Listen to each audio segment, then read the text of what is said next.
Do you ever feel like the days are flying by, you never have enough time, and you're always working in the business rather than on it? Well, you can fix it by doing just one small habit every day for a week. It's exactly what I get my 6, 7 and 8 figure clients to do at selfmastery.co to help them take back control of their time and business. So in this video, I'll not only show you what that one habit is, but I'll also show you how to use it to make progress inevitable so that your business feels that bit easier whilst it depends less on you. And I'll also give you free access to a tool to help with a habit that I normally keep exclusively for my high-level clients at selfmastery.co. So look, if I asked you where your last 40 hours went, could you answer me with confidence? Most entrepreneurs can't. They'll say meetings, clients, emails, problems, but that's not an answer, it's a vague guess. And when you're guessing, you're blind.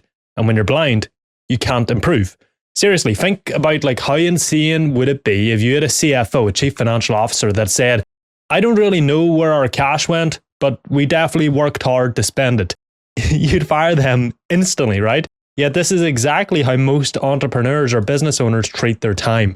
They treat their most scarce and irreplaceable resource they have, time, with less rigor than the petty cash drawer. Because look, growth can be very capital intensive. It really depends on your business, industry, bottlenecks, etc., but it can take a lot of capital to grow. So if you were trying to grow, and you had no idea how you were managing your capital, your cash flow, or anything like that, business would feel damn hard, right? Well, guess what? Growth is also very time intensive as well. It takes time and effort concentrated on the right things for growth to happen.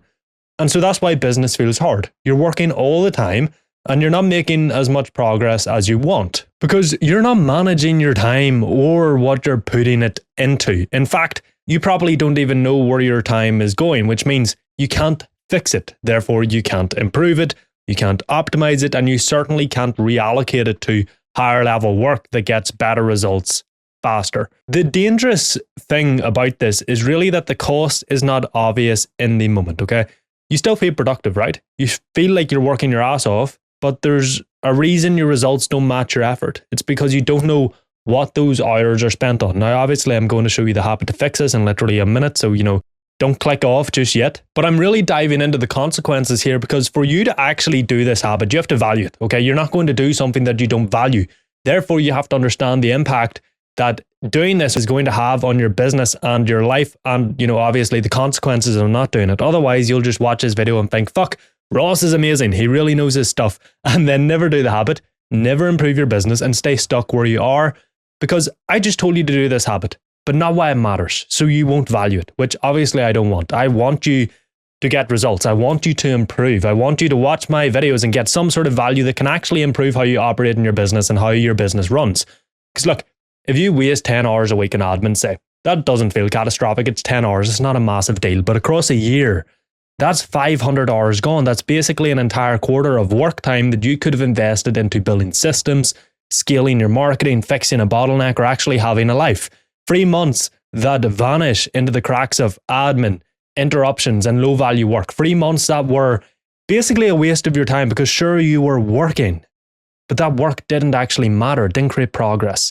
But if you took those 10 hours a week back, threw them into something high leverage for an entire year, imagine what you could do with a whole extra quarter dedicated to work that gets results. We have Q1, Q2, Q3, Q4.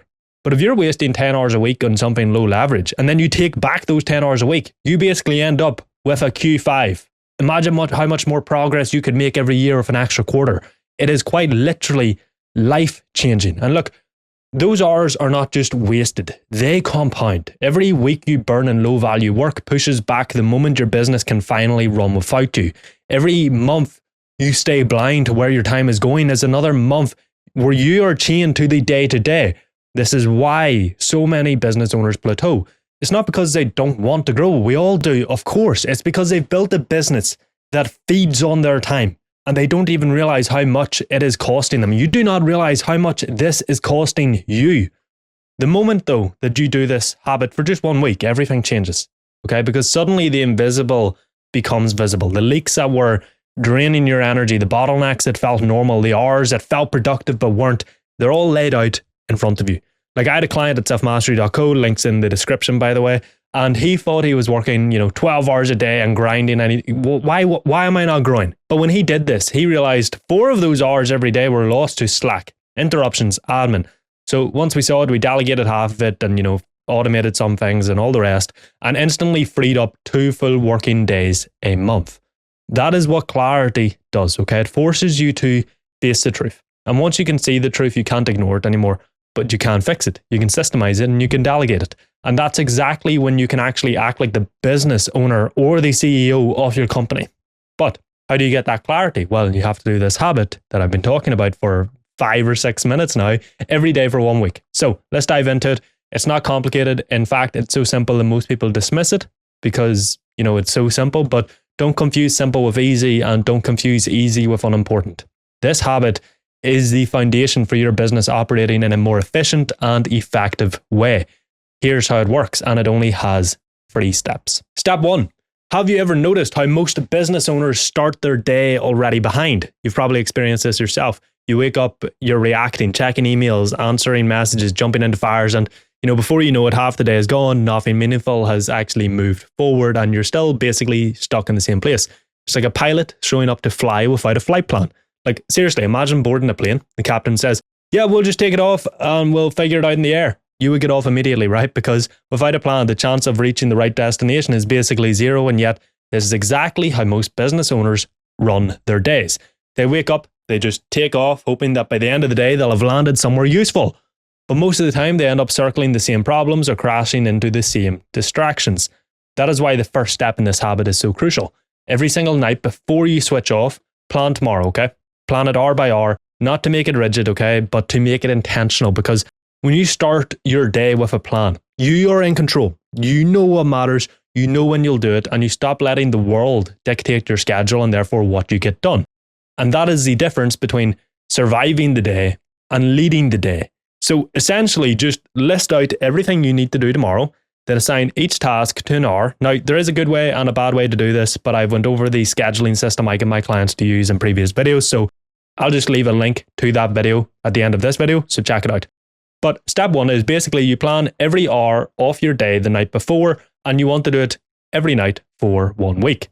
Step 2. Now, here's the problem with planning your day. If your business is full of chaos and you're not exactly sure right now where you spend your time, what distracts you, etc., the chances of your plan surviving contact with the enemy, which is reality in this case, that's not a good analogy, but you get my point, is very slim, okay? So the moment you sit down to focus, a Slack ping might derail you. A client might call with a quick question. A team member might pull you into a fire that wasn't even your responsibility and that they should have been able to solve with no problem.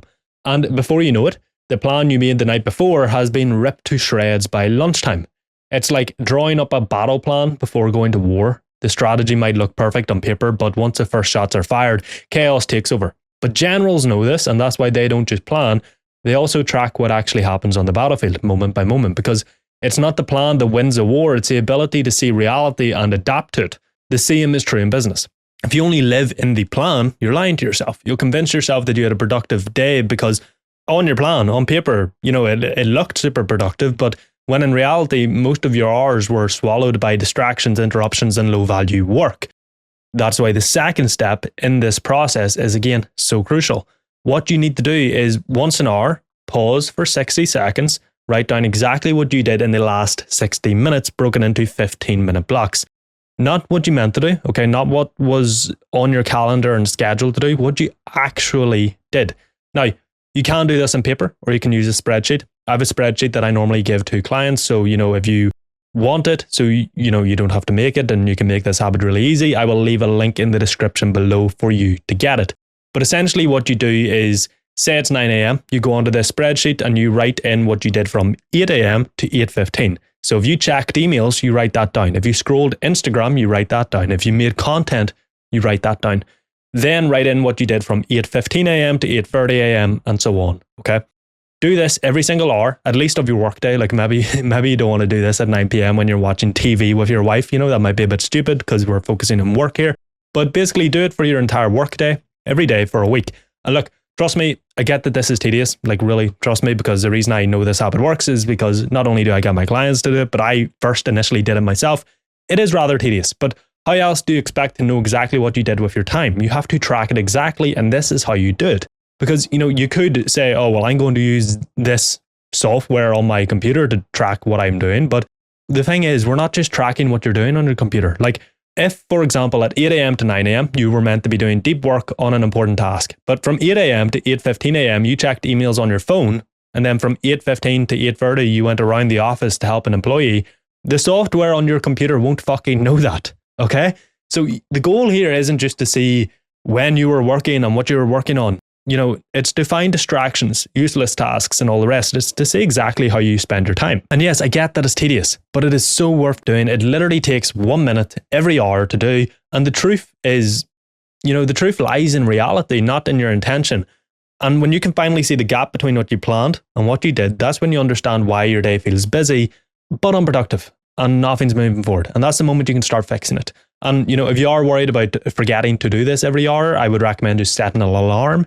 If you set an alarm every hour for your workday, that's the best way to remember to do this. Step 3. So here's the problem for most business owners who try to track their time. They capture the data, they maybe jot down what happened, but they never actually look at it again. And look, if you don't review this, nothing changes, okay? Data without decisions is trivia, and trivia doesn't buy you freedom. Think about how serious businesses operate. They use data. And of course, this means you need systems in your business so you actually know what data to track and how to implement the findings, which is something we help our 6, 7, and 8 figure clients with at selfmastery.co. So links in the description if you want to work with us to redesign your business to run itself. But in every case, improvement doesn't come from the work itself. It comes from the ritual of review, because to improve, you fundamentally have to make a change to what you're doing. You do a thing this way. To improve it, you have to change an aspect of that thing you're doing. And in this case, you essentially have to see where the plan and the reality are held side by side, and the gaps are exposed. You have to see the difference in how you plan to spend your time and how you actually spend your time. And that's why elite teams improve fast, while most entrepreneurs and business owners repeat the same week on autopilot. So here's what you do. Say you do this habit Monday to Saturday. On Sunday, take 30 minutes, lay out your plan for the week and your spreadsheet in which you tracked what you actually did. Put them side by side. Just look, where did your actual time deviate from your scheduled time? Maybe you see at a certain time you always get distracted by emails. Maybe a certain team member asks you a ton of questions every single day. Just take note of these things, okay? And then you want to start quantifying. Go through every block of time and bucket how you spent that time into 5 categories. Business owner only work, revenue generating work, low value admin, and reactive interruptions. And add up how much time you spent throughout the week on each type of task. And this is where it gets uncomfortable for a lot of people, because when you do this honestly, because obviously this relies on you being honest when you're tracking what you're actually doing, because if you lie, if you scrolled Instagram and instead you said you did the work you were meant to do, you're lying to yourself. Therefore, you're going to be hindering your own improvement. So this does rely on you being honest to yourself and respecting yourself to be truthful. But when you do this, you will see the truth. Maybe 40% of your week was spent on admins and interruptions. Maybe the revenue work that you thought you were prioritizing only got 10% of your time. And if you want to see what this looks like monetarily, look at the number of hours you lost to low value work, admin, and reactive tasks, multiplied by the true value of your time. And that number is usually fucking brutal. If your time is worth £500 an hour and you lost 20 hours, that's £10,000 gone that week. Now, once you see the deviations in your schedule and reality and how much time you spend in each group of tasks, basically for every problem, we want to come up with a solution. Okay, this might be really easy. If you spend the first 30 minutes of your workday checking emails, use the likes of Opal on your phone and computer to block your emails at set times.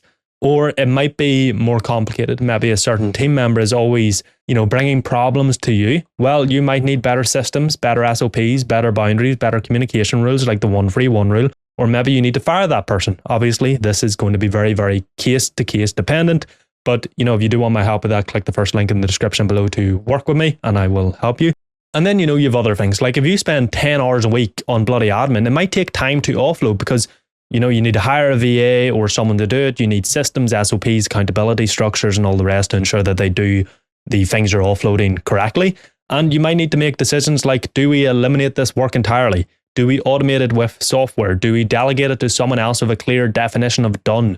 Or do we document it properly so next time it isn't bespoke chaos? Or do we need to hire someone? Obviously, the solution to your problems depends on your problems, and that's going to be very context dependent for you. But basically, you want to look at your schedule. You want to look at how you actually spend your time. You want to find the problem areas, the deviations, come up with solutions, implement the solutions, with the goal being that as much of your time as possible is spent on business owner only work and revenue generating work, and that there's a few distractions as possible, if any. And of course, explain any relevant changes you're making to your team so that they're more likely to buy into them and not be confused and like, what the fuck are you doing? I do recommend doing this habit for 1 week, but you might want to do it for 2 weeks or maybe longer. But typically I recommend doing it on a week where you don't have anything abnormal planned. Like you don't have a big event which happens once a year or something. On paper, this should look like a pretty normal week. And I typically recommend you do this once a quarter because we do tend to pick up random tasks and all the rest over time. And of course, I get that this might sound almost too simple. Write down your hours, what you're spending your time on, really, but that's the point, okay? The most powerful systems are rarely complex. They are simple. I was talking with a client 2 weeks ago, and we basically came up with a rule that I'm sure we did not come up with. I'm pretty sure somebody said this before, but it's just a good reminder because often we need to be reminded more than we need to be taught. And it said, if something can be simple, it should be simple. And this is why this is simple, because you could make this way more complicated, okay? But why when it can be as simple as this? It's the exact same reason businesses track, financial KPIs. Without numbers, you're flying blind. With them, you can actually improve your business. And 1 week of tracking your time will give you more clarity than most entrepreneurs get in a lifetime. You'll know exactly what to cut, exactly what to delegate, and exactly where your best energy and effort and time should go. And once you know that, progress stops being random. It becomes inevitable because you can remove the things distracting you and holding you back and go all in on the things that actually create progress. And once you do it, you will never go back. Like, could you imagine running your company without knowing your revenue numbers, your margins, your cash flow? Of course not. So why would you run it without knowing how your time, the one resource you can never get back, is actually being spent, especially when how you spend your time is what quite literally dictates the progress you make in your business. Okay? It's like putting on glasses for the first time. You thought the world was just a little blurry, then suddenly everything is sharp and you'll never tolerate going back to blindness again. Maybe that's not a good analogy, but it gets my point across, okay? Now, of course, this is all pointless if you can't even schedule your day in an effective way. So click this video on screen now and I'll show you exactly how to do that.